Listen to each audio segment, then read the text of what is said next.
recording because we'll put this up on our YouTube following the event. Again, thank you to everybody for joining us today for this event, Media Relations for Entrepreneurs. My name is Caleb Talley.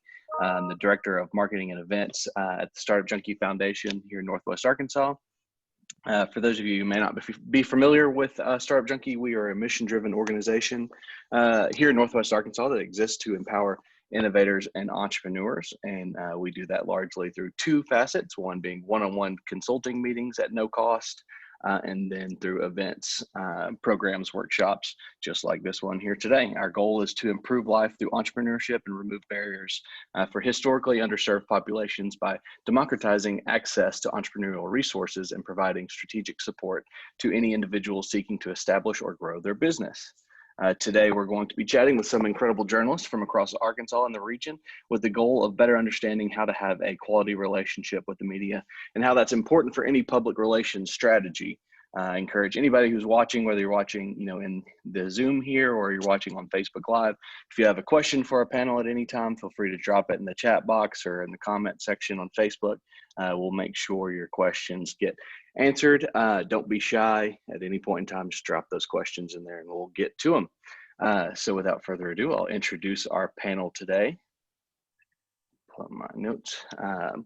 We have Antoinette Grajeda. She is a reporter and producer for KUAF 91.3 FM, Fayetteville's NPR affiliate. She is also the editor-in-chief of Arkansas Soul, a nonprofit digital publication sharing the story of Black, Indigenous, and people of color in Arkansas. She has reported on a wide range of topics in the state for nearly 15 years, producing content in a variety of mediums. We also have Tyler Hale. Tyler is the online editor at AY Media Group, responsible for managing the online content found on the AY Magazine and Mental Health Guide of Arkansas websites, as well as Arkansas Money and Politics. He's a native of Wynne in East Arkansas, and Tyler has worked in the film and journalism fields prior to joining Val Incorporated. Tyler worked as a reporter and photographer at the Fort City Times-Herald, alongside me, I will say. We work there together. Garrett Fergeson is the assignment manager for KNWA and Fox 24. Garrett started at KNWA Fox 24 in July of 2016 as a photojournalist. During his time at the station, he covered the Razorbacks, community events, and breaking news. He also reported on air for a brief period and started his career in journalism in Michigan as a photographer and staff writer for the Sturgis Journal newspaper. There he covered breaking news, local high school sports, Western Michigan University athletics, and community events. Garrett helps run day-to-day news operations in the newsroom alongside the news director and the assistant news director. We also have with us Sarah Campbell from Arkansas Business. Sarah joined Arkansas Business in 2016. She graduated in 2011 from Arkansas State University in Jonesboro with a bachelor's degree in journalism and interned for the Jonesboro Sun. She then worked as a general assignment reporter and copy editor for the Leader newspaper in Jacksonville. Sarah has served on the board of the Society of Professional Journalists since 2016 and has won numerous awards from the Arkansas Press Association. She's a native of Gravel Ridge, which was annexed into Sherwood in 2008, and she writes a monthly technology column and news for both the online and print editions of Arkansas Business. All right, I'm out of breath. I need a sip of water after reading all that. All right, thank y'all for being here with us today. I'm excited for this conversation. For those who may have seen the similar event we did a couple of years ago, we had a PowerPoint slide and kind of talked about best practices, but today we're just going to jump right into a conversation, and I'm going to start bouncing some questions off our panel. And so if you have a question at any time, like I said, drop in the chat box, we will read it.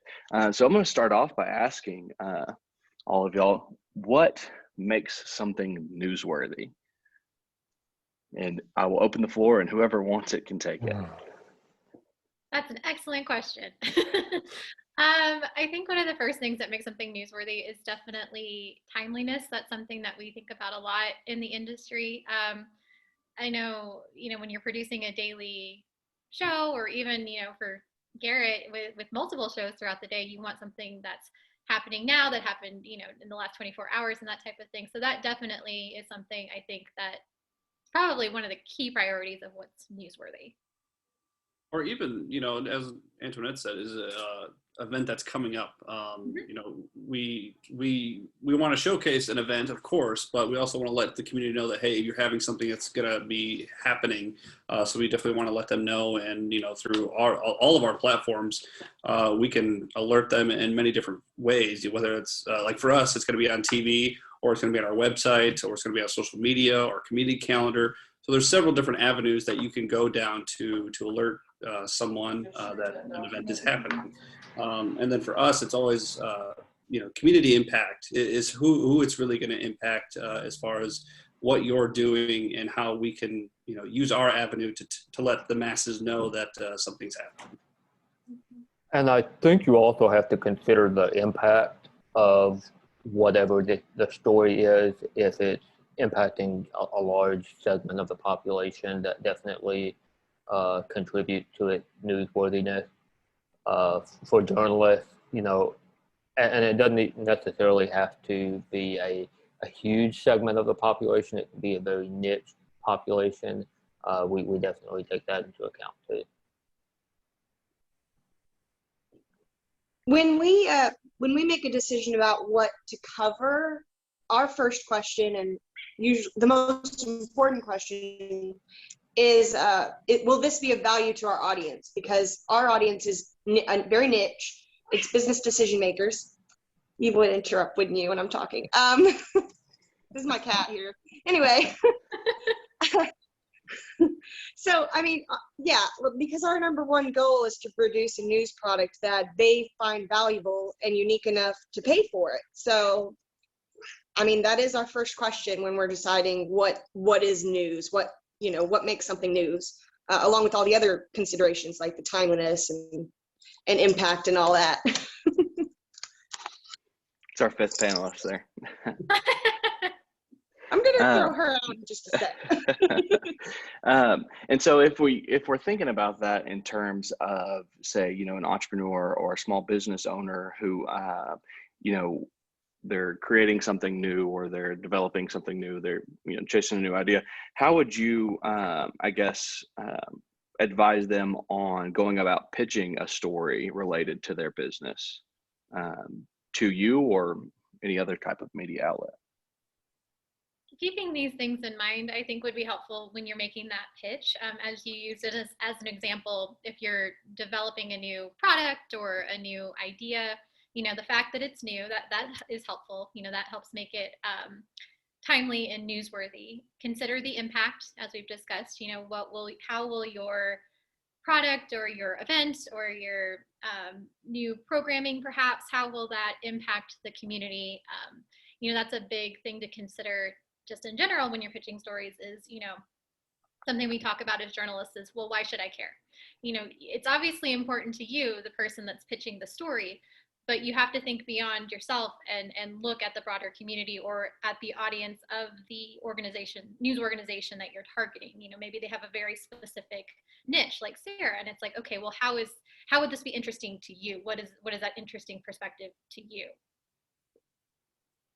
And you know, it also goes back to, because every one of us here on the panel, our companies, our business, our aspect of it has different goals in mind when it comes to a story. So the more that you can get your story idea in front of a diverse group of media, the better chance that you have of it getting picked up by someone. Like for us, we're very day of on the spot. Antoinette, I know she works very hard on story development over a considerable period of time. I know the Business Journal, they do a lot as far as, you know, up and coming businesses. I don't want to speak for you, but there's a lot more of instant journalism, kind of what we do day to day, versus, you know, long-term storytelling. So there's. Go ahead. Oh, sorry again. Going off that though, research the publications that you're pitching towards. You know, read their product. Make sure that you know what you're pitching to, and that what you're giving is of value to them. That's critical, in my opinion.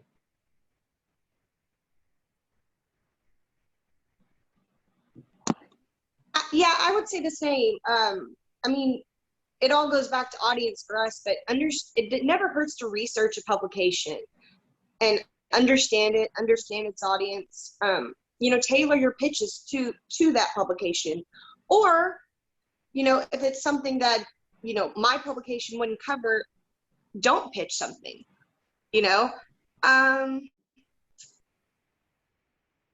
Also, maybe understand what's huge news to you and your company might not be huge news to other people. Try to take a 1,000-foot view of things. What is that saying? Anyway, look at the big picture, not just why it's important to you, of course. Yeah, no, that's a really good point.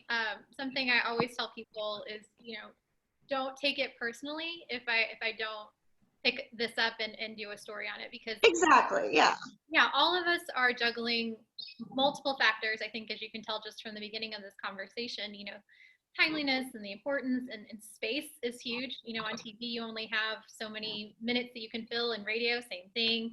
If you have a print publication, you only have so much space in your publication. We're juggling a lot of things, and just because we tell you no once doesn't mean we'll tell you no a second time. Like I always tell people, please keep pitching, please keep reaching out. Maybe you reach me on a day when I have absolutely nothing, and I will be so glad to have that pitch, and I will be happy to follow up with you. And last time I may have been just swamped and didn't even get to your email. So don't take a no as a no forever. I would agree with that. Yeah. Yeah. Also, if you go, I'm pretty sure on all of our websites there is that contact section to where you can find emails of reporters directly to the station. Don't be scared to call. I do like a phone call every once in a while, because it is nice to talk to someone, because that also starts building that relationship with me versus just words on a computer screen. There's reach out through Facebook. There's direct contacts with reporters. Like we have the Meet the Team page, so you can directly find out our reporters' Instagrams, Facebook pages, emails, all at one-stop shop. Yeah, our contact, our staff page, it actually has what topics what beats each reporter covers. So, if you're a technology company, you should reach out to me. If you're a real estate company, you might want to talk to somebody else, like the real estate reporter. It never hurts to know a lot about whoever you're reaching out to and the publication and who does what at the publication. And it doesn't hurt to follow up. Yes. You may sometimes we're legitimately not ignoring you. We just honestly didn't see your email, or we didn't have time to get to it yesterday because we were dealing with 1,000 other things. So don't, again, it doesn't hurt my feelings if you follow up and just say, hey, just wanted to follow up on that email I sent you. Here's my product, or here's my pitch, whatever. But don't be afraid, especially like if you email, don't be afraid to follow up with a phone call, because maybe my inbox is just a disaster. I had someone the other day, someone emailed me the other day to follow up from something like the week prior. It had gone to my spam folder. I never saw it, and I have no idea what went to my spam folder. So technology is not always our friend. So don't be afraid to follow up by picking up the phone. Yeah, I've got 2,700 emails in my inbox. I just checked. It's ridiculous. Do that. I'm not even going to tell you how many I have. The other thing that I was going to say is, especially with small businesses, sometimes I get pitches that I have no idea what the industry is, never heard of it. So it's sometimes hard for me to make a determination of, what this is, what kind of impact, what kind of audience it is. So you will have to, in some ways, give us a kind of a quick education on what your business industry is. Unfortunately, we are jacks of all trades in a lot of cases, but we're not experts in everything. And as Tyler said, that's a big one, is putting it in fourth grade terms, making it easy for us to understand, because we then have to turn around and explain that in a very simple fashion for the readers, the viewers, to understand. And if we can't do that, or if you can't do that, it's going to be really hard for us to do that too. Avoid jargon. Avoid jargon. That's what I was going to Like the say. play. Industry specific jargon. Yeah. If you have to use the word leverage in every second sentence, it's going to be really hard for one of the four of us to write what your product or business means. So essentially, when they are they're pitching these stories. An entrepreneur or a small business owner is pitching these stories to y'all just as they would to a potential client, customer, investor, and so it should be approached in that manner. Would y'all agree? That's a really good tip, because Yeah.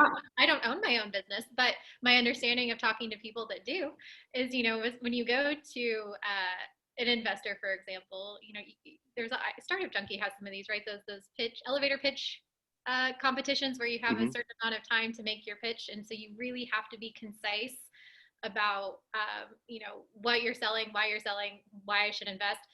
Those are the things you should think about when you're pitching it to us, because you are essentially pitching your business, pitching your project to us. The problem you're solving. Oh, sorry, go ahead. No, I was gonna say, yeah, just include the problem you're solving, why it matters to y'all's individual audiences, and explaining it in a way that anybody could understand. All in one in that pitch. I was just going to add, also be aware that our time is valuable and we don't have a lot of it. So the conciseness is really excellent. Be concise. Well, and like Antoinette was saying, thinking of a pitch to us as like a pitch competition, we are essentially investing in your business. Now, we're not investing money, but we are investing our time because it's the initial talk, it's the interview, it's the research involved, it's the writing, it's the getting it on the page or the TV segment or what. There's a pretty significant investment of time that's involved in each single story. Yeah, unfortunately, stories don't leap fully formed from our brains onto the page. I mean, that'd be great, but it doesn't really work like that. And so would you say, as far as a tip for someone who's approaching y'all pitching a story, and perhaps they've put together a press release, having everything there for you to pick and choose what you think is relevant versus, just the one tidbit, what advice would you give in that regard? I think that kind of goes back to the top of this conversation of knowing who you're pitching to. Like for us, I want to know the five W's and I want to know very quick information of where can I send someone, who can I talk to, and a quick summary of what's going on. And then if you can include like a link to a website that has more information, then that will give me the opportunity to go in and find it. That may not work for everybody, but for me, who's, trying to assign 4 different photographers, 3 different reporters to all turn multiple stories a day and to fill 5 different shows, we go through a lot to try and, get stories turned. And yeah, I like the bullet points of who, what, when, where, why, and how you're doing it. So that's how it works for me. I also go through a lot of press releases, especially with the online side, because I'm half online, half print. So daily I'm going through press releases. They're a blessing and also a curse, but a good press release is great. Always answer the who, what, when, where, why, how, obviously. Concise is still good. I don't need to know. Something I usually don't use is like national stats that are in there for related to the business. If you have some state stuff that sometimes gets in there. There's a lot of do's and don'ts of press releases that I constantly tell people. Do not under any. Go ahead. I was just saying, we'll get to that in just a second. I've got a whole segment on that. We do have a question in our Q&A box here. It says, does it help to provide a partial draft of an article to help with the legwork on something? No. No. I appreciate the sentiment. Yeah. But, and you guys can agree or disagree with me on this one. I feel like most reporters want to write their own stories, and partially because everyone has their own style of writing that they're most comfortable with. And then also just from an output perspective, if I were to use something that you've written, there's such a thing as voice, and you want to have a consistent voice. And oftentimes when multiple people, are working on a project, you can tell because there's kind of conflict, and it just doesn't, maybe this is very like feeling of me, but it doesn't feel right. It doesn't, for someone who reads a lot of articles, or especially for your audience, if they're familiar with your work, either personally or just as a company, they're going to notice it, and it's going to stick out to them. And you don't want to do anything that's going to pull your viewer, your reader, your audience out of the story. And if they see that, some of your loyal people, I mean, they're not going to be thinking about the product anymore. They're going to be like, why is this is weird. I feel like it's veering off into advertorial, sponsored content, almost doing that kind of thing, which we know the difference between those two things, but a lot of people don't. So it's understandable, but yeah, no, don't do that. So it'd be preferred to have more, rather than kind of draft something out more. Y'all seems like all lean more towards like a bulleted, fact-based, fact sheet almost. Yeah. And the best thing you can do is be available after you send a press release, just in case there's a question that I think of that you didn't think of. I mean, be available. Have a email and a phone number on there, and/or a phone number, so that I can call or email you if I have something to ask that I really need right away. And be available for that call when I call you. Yeah, be available. I think that's really important too. Direct contact and not an office number that I have to go through 4 people to find you. I want your direct contact. Yes, direct is always better. I will say, from my standpoint personally with radio, one of the things I run into is people don't understand that I can't just read the press release that you sent me. Like, if I want to do a story on it, I need your voice, I need your audio. It can't just be me saying, hey, this guy sent me this press release about his really cool business. Like, that's not a compelling story, especially with radio. We want different voices. And so if you're sending something to me at the radio station, I'm going to call you, and I'm going to need you to talk, or someone who's okay talking. I'm going to need the sound of your voice. Answer the phone. And I think, so if someone's reaching out, from a business, as their marketing director or their communications director, and offering up somebody, if the press release or the note or the pitch is about something specific, and offering up somebody that has the knowledge on that topic versus, if it's coming from the marketing department, and then making someone available who does know the details and the inner workings of that industry or that topic, always found to be important too. Yes, that is definitely my preference. I understand why businesses and companies have a communications person, and I appreciate them greatly, but it is often more helpful to talk to the person that's actually more knowledgeable, instead of them trying to just repeat the bullet points that they've been given. Because sometimes I'll ask a question that they don't know the answer to, because it's not their project. They were just given the highlights. And it's not their fault, but you're almost doing yourself a disservice, because I'm giving you the opportunity to share your information with my audience. And so I would think that you would want to give me the most knowledgeable person, so we can get the most accurate and important information out to the public for you. And go ahead, sorry. There's also kind of an authenticity issue with it, in the sense that, I know, especially with a business audience, like they want to hear from the expert. If you're, they don't want to hear a communication person talking about what their CEO said about farmland investing. The last story I wrote, that's what's on my mind. So it's important to have that expert actually give a talk, so you're getting that direct feed from them. It's the most value for you, the most value for us.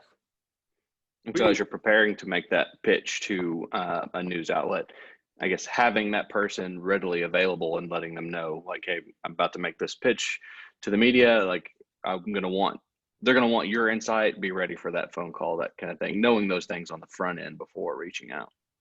So yeah, I will also say another person that we want to talk to is somebody who has a personal experience with either dealing with your business or has interacted with the company in some way. Because if we can have that personal angle, that personal story that can, the mom of two in Bentonville that can relate to and be like, oh my gosh, yeah, I know what they're talking about. That's really going to drive the emotion to continue reading, continue watching, continue listening for our viewers to then help you. We have another question in the Q&A box here. He asks, most manufacturers have a product or service to promote. What's the best way to make that relevant to your audience?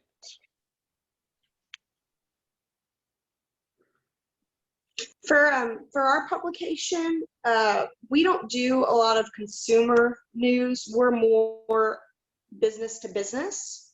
That's not to say we never cover a new product.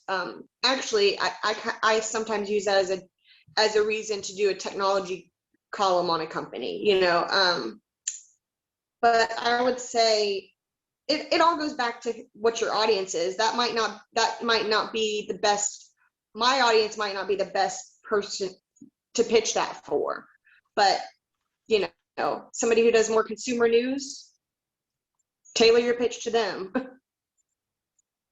Yeah, for us, we don't do a lot of new products that way, but we've done some, but I would say that the interesting piece of that is, the personal part of it, or we cover local news, so the local part of it. So if your new hiking pants are the, newest hiking pants or something because they have a new technology and they're the only ones in the country, and it's made right here in Northwest Arkansas, it's like, okay, we're going to cover that. Or, it's a new product that's going to, I know we've got a lot of companies around here that do health-based things, tests and things like that, at-home testing for different things. I think there's a company doing coronavirus testing at home or something like that. Something like that would be really interesting because that's affecting everyone in the community right now. That's something that they could get their hands on. You've got that personal piece to it, I think, and that would really connect for us for our audience. Think about why that outlet's audience would care that you have a new product. Mm-hmm. Framing it in a way to, what the impact on the community is of that product or that service, or, if selling this product has allowed the company to add 15 new jobs in the community, or that sort of thing, framing it in those kind of ways to where it's more relevant to, the community as a news bit. So let's go to press releases, do's and don'ts. I know y'all want to just unload on this. So I will just open the floor up to y'all in regards to, as far as offering tips to our audience in regards to what you would say are do's and don'ts of press releases. Do not, under any circumstances, embed a photo in a document. Don't do it. Never. Attach it and name it. And just don't do it. Please don't put a photo available upon request. Yeah, no. That too. If I want it, I don't want to have to go through another person to get that picture. I want it, immediately. Yeah, I will, for us, with TV being such a visual medium, anything that you can provide that shows off what you're trying to pitch, whether it's B-roll that you can provide, photos that you can provide, shots of the product you're trying to pitch only helps us tell that story both online and over air.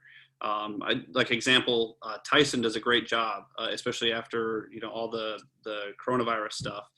They provide a Dropbox link of photos, videos, and a press release in addition to emailing the press release. You can send different formats of a press release, whether it's a PDF or Word. Most of us can pretty much open them, but don't be afraid to copy all that text and then put it in the email itself. Because if I can see it in both spots, there's most likely I'll end up reading it. But if I have to go in, unencrypt a weird document you sent me, chances are I'm just going to throw it in the trash. Absolutely. I'm trying to think. Some do's, do make sure that, as we've mentioned, you have a phone number to someone that actually works and that will answer it. Do make sure that you put the most important stuff at the top, because as we're scanning through things, if it looks, not legit, or if it looks boring from the get-go, I'm not going to read the rest of it. Because again, time is a really big issue, in talking about, with the having to ask for a photo. That's another issue of time, right? We have a limited amount of time, and we're trying to get through everybody's things.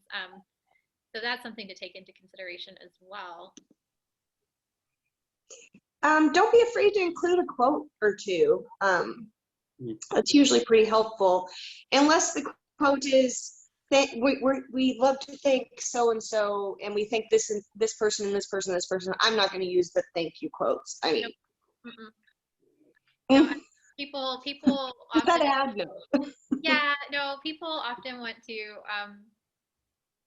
We are so grateful to sponsor A, B, C, D for blah blah blah blah, and that's probably the piece that's going to get cut, because again, we're all short on time, short on space, and I know the sponsors are important to you, and it's important for you to say that you gave them their due, but don't be surprised if we as journalists don't always include every single sponsor of your whatever.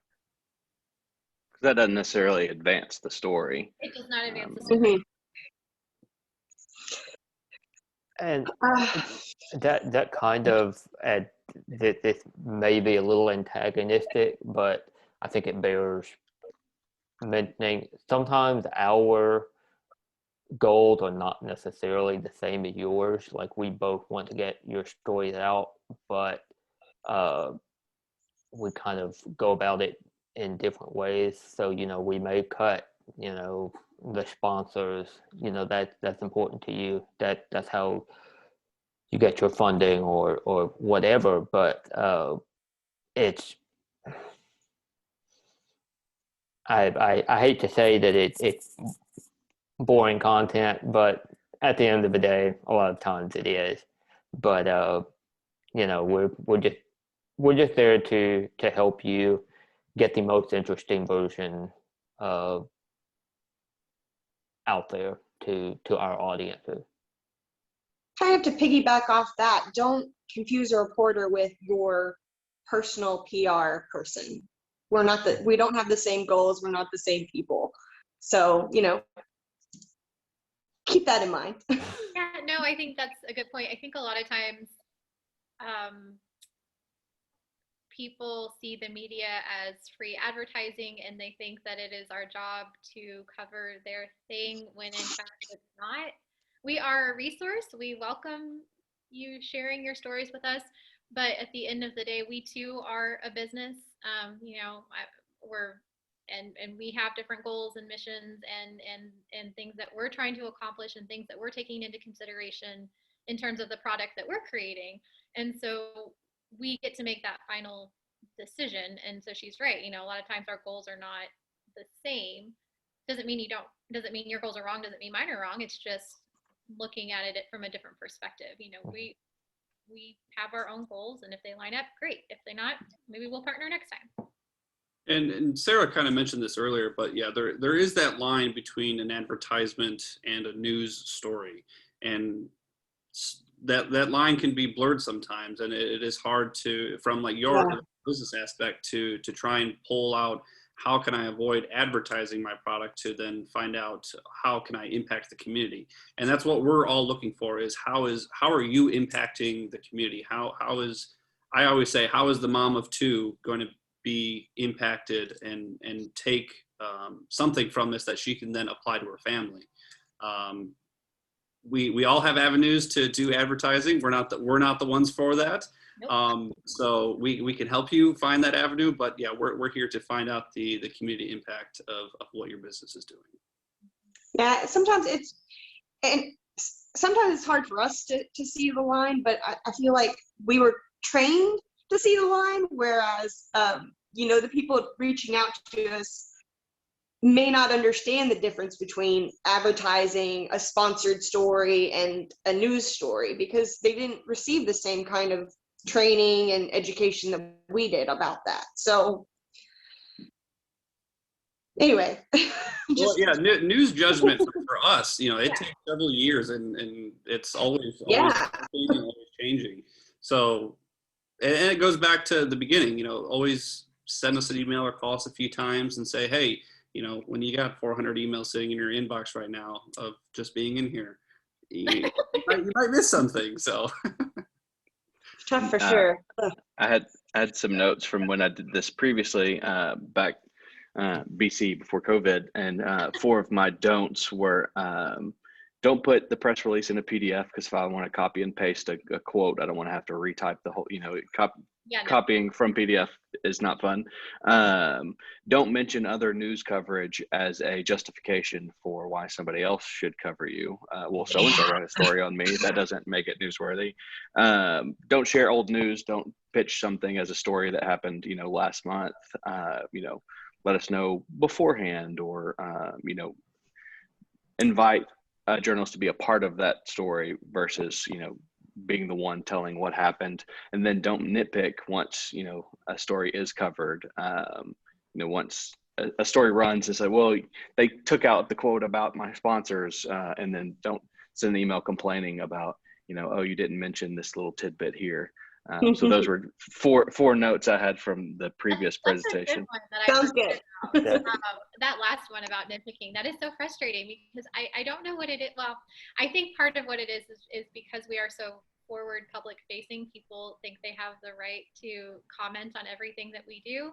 And you wouldn't go up to a firefighter and say, I didn't like the way you put out that fire. Like you wouldn't comment on other people's work that way. And it's so interesting to me that people, I don't know, but yeah, please don't do that.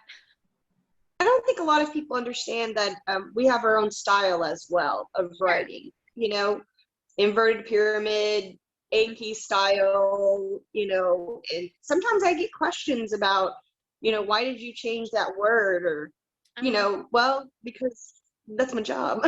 Yeah. Just what I'm supposed to do. If you gave a press release to, say, all 5 of us, you get 5 different versions of that story, and almost guaranteed. We have another question in the Q&A here. Lynn asks, what's the best way to find the person that press release should be submitted to? Usually, if it says that they're the online editor, online reporter, that's usually a pretty good place to start, because most of those press releases are going to ultimately be directed towards an online audience. Not always, but that's my experience anyway. If you need to get a press release to Arkansas Money or Politics or a white magazine, it goes to the online editor, which is me. So.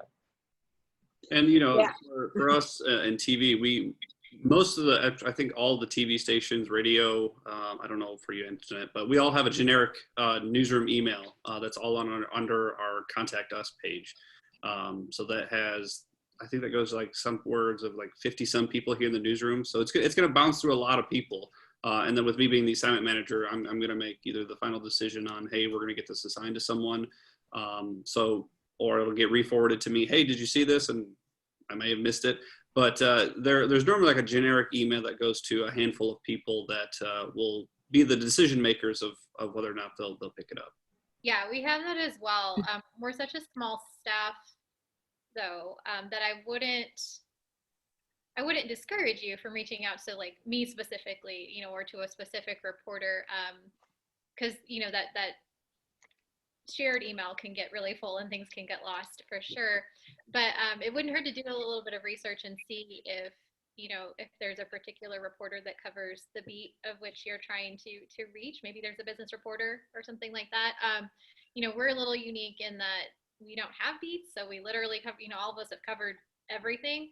But if you happen to that, yeah. So if you happen to see that I, for example, have covered something similar to the product that your business has, maybe you try reaching out to me, and you know, and that doesn't hurt either as a reporter if you say, hey, I noticed that you've done some work on this. I have this idea, because that shows me that you've done some work. You aren't just sending this out to anybody's email that you could find. Yeah, send it to me. It's probably my advice. Send it to me. But it wouldn't hurt, you know, for example, if you're a healthcare company and you have a press release and you think maybe there's something more than just, you know, doing the press release part. If you're interested in a bigger story, send it to me and send it to me and to the person that covers healthcare, which in our case is Mark Friedman. So, you know, I'm sure we all have, you know, contact us staff pages that have little, I mean, we have a staff page that has all our bios on it. So, you know, feel free to explore the websites here and find out. We have another question in the Q&A box here. He asked, how do you feel about press releases that are distributed by, say, MailChimp or Constant Contact? Would you, you know, I'm assuming prefer direct communication? The direct is best. Like I'm on the Child Advocacy Center email distribution list, where they, you know, email out stats of what's going on in the month or how many kids have come through that organization. And sometimes they're just like little tidbits, and then that either will trigger me to do a little bit more digging. Again, that just goes back to more work. But like a newsletter type, I always go to Constant Contact as like a newsletter. They are helpful and might prompt you know, story generation. But if it's like a traditional press release, yeah, I would say email it directly to a reporter or the newsroom. Honestly, I get a lot of, I don't know how these people got my email, but I get a lot of national press releases that are in that format that have absolutely nothing to do with Arkansas or any Arkansas connection at all. And I just trash them. I mean, and you risk me thinking I don't need this press release if you send it as a Constant Contact e-newsletter, to be blunt. Yeah, And I could see the value of the difference there between, say, like if you are, you know, communications for government agency that is releasing those stats to constituents or the general public, and it comes as a press release that eventually gets covered, versus like you're a small business or a startup that's reaching out specifically to media folks rather than, you know, putting out information to all their, you know, subscribers. Yeah, I don't know that I've ever gotten a press release, like a specific press release as in a Constant Contact format.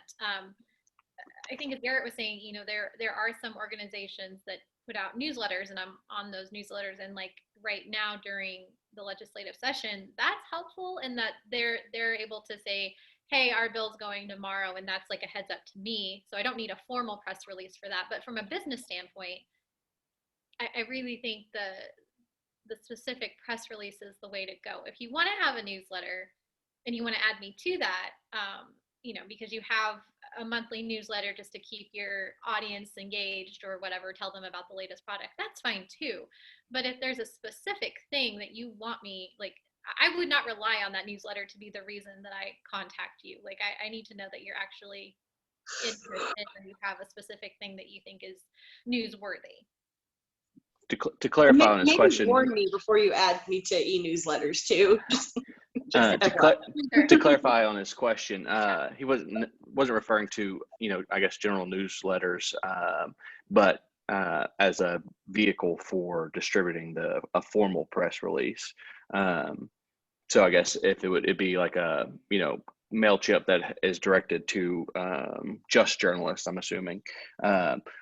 Where do you stand on that versus an individual reaching out to you individually and developing like a personal relationship? Oh, personal relationship is much better. Yeah. Much better. Yeah. Yeah, I still think I would prefer, a regular email. And I know that and I'm not sure if and tell me if I'm getting this wrong. I'm not sure if the benefit of using Constant Contact is because you can send it to a lot of, you can have a media contact list or something like that and send it out that way. But you can do that also with just a regular old email. I know a lot of people that are in charge, the communications person for their respective organization. I'm on their media list. Some of them are blind CC, so I can't see, and it just says media list. And then other times they put all of us on there, and so I'll see like, me, Garrett, whoever, and I'm like, oh, hey, how's it going? But I think personally, I think my preference would be just a regular, good old fashioned email. And in our last, I guess, few minutes here, I had a couple other questions that I wanted to get to from my notes. And one was kind of, I guess, gauging expectations from somebody. Say, you've agreed to, they've pitched you the story, you've said yes, and then kind of gauging the expectations. Everybody knows y'all have so much time and they're just, jump right on it. But tell me a little bit about managing expectations for a story you've agreed to do and kind of timeline and that sort of thing. Always keep our deadline in mind. If we don't usually I offer a deadline if I have one. For online stories, it can be a bit tricky because sometimes we can be a little flexible, and sometimes we just need to hear back right away and put a story out that afternoon. I meant to say this when we were talking about pitches, but something that would be very helpful to me is if you sell yourself or someone at your company as an expert on something like a larger topic, because maybe we wouldn't do a story on just your business, but I'm always looking for expert sources for stories like on, for example, I've written so many cybersecurity stories. It's always good to have a new expert on that. So we're not talking to the same people over and over and over again. But it brings some exposure to your business, but also it really helps me out. So, and I'll anyway. supplement that by saying, that's probably a part of building that relationship too. If you built a relationship with a reporter and you are in a certain field and you've developed that relationship, there's a good chance that they might reach out to you to answer, to provide insight on an industry related topic. And that's giving you opportunity to have earned media, through that way.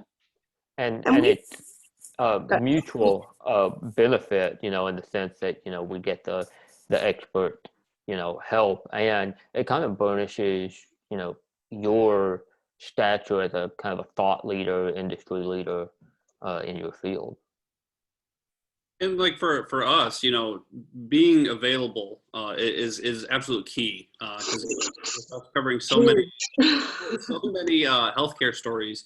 We have a handful of doctors that can quickly, hey, yeah, let give me 15, 20 minutes and I'll sit down with you for 15, 20 minutes, do a quick conversation, interview, and then they're on their way.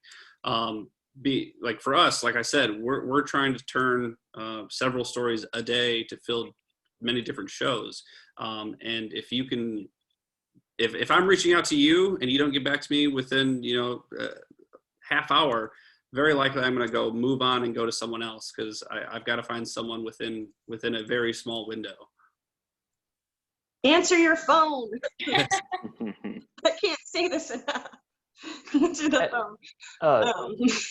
Caleb, can we talk about embargo press releases? I don't know if that's familiar to everyone now, obviously on the panel, but there's no I don't have any objection to an embargoed press release where you send it out ahead of time and say, okay, here's the press release. You can't put it up until 9 a.m. Central Standard Time on March 18th. That way, I know if you send it out to me, 2-3 a week ahead of time, I can go ahead, get it written up, and I know that at 9 a.m. Central Standard Time on March 18th, I have an article that's ready to go. Yeah, a lot of times I find the embargoed press releases very, very helpful because I'm online, of course. So it helps to have something prepped, and then we can just go back and update it if we as needed. Like if there's an event, we can put it out when the event starts, and then go back and update. Well, and also if you're a small business, that's probably a good way for you to go about it, especially if you've got a small staff. If you're worried about putting out that press release to everybody, and then you've got 10 news organizations trying to call you and all get that interview on Thursday, well, if you put it out, a week in advance, then you have time to space those out to your schedule. I mean, it's good for us because then we're not scrambling, but also, if you have one expert, you can make sure that expert is available for all of us because you've given us a week to work on it. I will say Walmart is actually very good about sending out embargoed releases. And, if we do end up breaking that embargo, that really hurts us because they're not going to send us that again. Yeah. So we stand true to that embargo. And yeah, as Antoinette said, it's very helpful for scheduling interviews and getting everything set up on the front end to then look like we're on top of it that day of. Mm-hmm. We have another question in the chat box here. The question is, how would you recommend building a relationship with the journalists before you have a press release to issue? So say you're not, beforehand, you want to initiate that early on. I would exploit the relationships you already have. Like, and what I mean by that is we sometimes struggle with covering startups because so many startups do fail. I mean, that's the nature of, that's what happens. So generally, when we decide to cover a startup, it's because that startup was in an accelerator or recommended by Startup Junkie, So maybe if you have a relationship with an entrepreneurial support organization, talk to them about, hey, who should I reach out to? And can I say, Startup Junkie told me I should contact you. So that's going to carry a lot more weight than you cold calling me or cold emailing me and I have no idea who you are. Yeah, that's a really, really good point. If you tell me that, Caleb recommended that you reach out to me, I'm going to pay more attention than if you're just some rando who's like, hey, I'm starting a new shoe company. Like, okay. And then also, if Caleb does reach out and say, hey, you should talk to them, have maybe a few different stories in the can. Because if we can get different stories, a few different angles out of you, there's more likely that we'll come back to you. And then that's when you start building a direct relationship with a reporter who's then going to be like, hey, let me know what's going on. And then you can feed a few other stories to a few different people, and then it just continues to grow from there. Mm-hmm. I think it's also worthwhile to, think of it in the context of, these reporters are human beings as well. And I mean, they're putting out a product, so it doesn't hurt to read their product and, comment when you read a good story or hear a good story and say, great column last week, that sort of thing. And just kind of building that bridge there, I think kind of goes a long way too. Just a thought on my end. A long way. Yes. I was going to say, prior to the pandemic, it didn't hurt to ask me out for coffee at some point. Just, a quick cup just to talk and not have that expectation that there will be a story out of this quick cup of coffee. But maybe, that's a good way to go about it. Sometimes, I mean, I may not have time to go to coffee, but I always like being asked after the pandemic. With our last couple of minutes here, I'll just give you all the opportunity to, provide any tips y'all might have for our audience members, whether that be, about interviewing tips or things not to do, like don't ask to proofread a story before it runs or things like that. Never asked that. Again, so frustrating. Never asked this. Never asked. The one I will say, there's one caveat to proofreading. If you have something that's incredibly technical, I will say, will you look at this and make sure that this is right or not. Now, I don't need comments on the style, but just tell me, is this right or not? Am I going in the right direction? But otherwise, like Antoinette said, please don't ask. I do that sometimes. Like if I have if I'm explaining a technology and I'm not 100% sure, I do maybe send a paragraph of my explanation and just ask, is this right? I don't need you to rewrite it. I just want you to tell me, am I correct? Is it accurate? Yeah, no, and it's like any other relationship.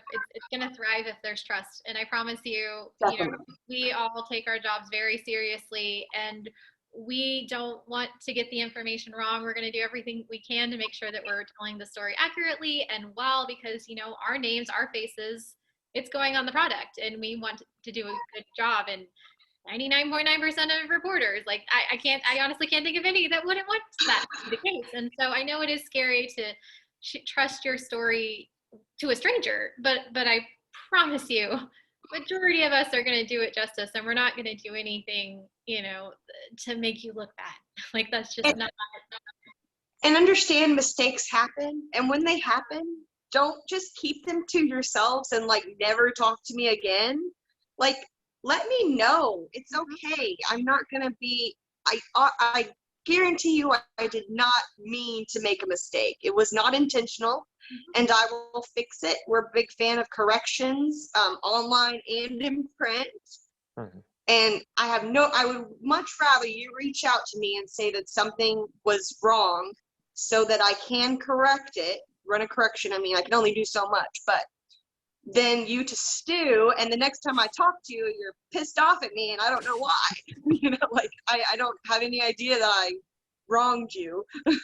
Yeah, no, that's a really good reminder. We are human, and as somebody mentioned earlier in the conversation, being a journalist is very much a jack of all trades, and so we're not an expert in anything. We're required to know a lot of, a little bit about a lot of different things. And so there are times where we might use the incorrect term, or, one time on air, I think I said .com instead of .org or something. It's something very simple, but I really appreciated the guy telling me so that I could correct it, so that I could get people, It was a charity, I think. And it was so I could get them to the proper site. Cause I'm like, I don't want them to not get to your site to support you. That was just a mistake when I was reading. Just have it, right? And no, we want to hear that. We want to make sure that we're giving accurate information. And let us know right away that we made a mistake, not a month later when, nobody remembers that story that mistake was in. We'll run a correction the next issue or put it online immediately. And, I've got reporters that start at 10 a.m. and have to we're having the news at 5 o'clock regardless, and they have to become the expert on the topic that they're talking about within that window. And that's everything from research to interviews to editing, writing, and then bam, your product is live at 5 o'clock. So it's not rushed, but at the same time, it's really good time management. And, mistakes do happen, and, we're human. We'll correct that. So. Well, I guess since it's 1 o'clock, we'll go ahead and wrap this up. I appreciate each of you for joining us today and providing insight for our audience. I appreciate our audience for tuning in, whether it be here on Zoom or you're watching on Facebook Live. Thank you. As I mentioned from the beginning, this is being recorded, and so I'll upload it to our YouTube channel and distribute that out to everybody who signed up, especially for those who weren't able to make it today. We'll see you next time. Thanks, everybody. Thank you For having us. Thank you.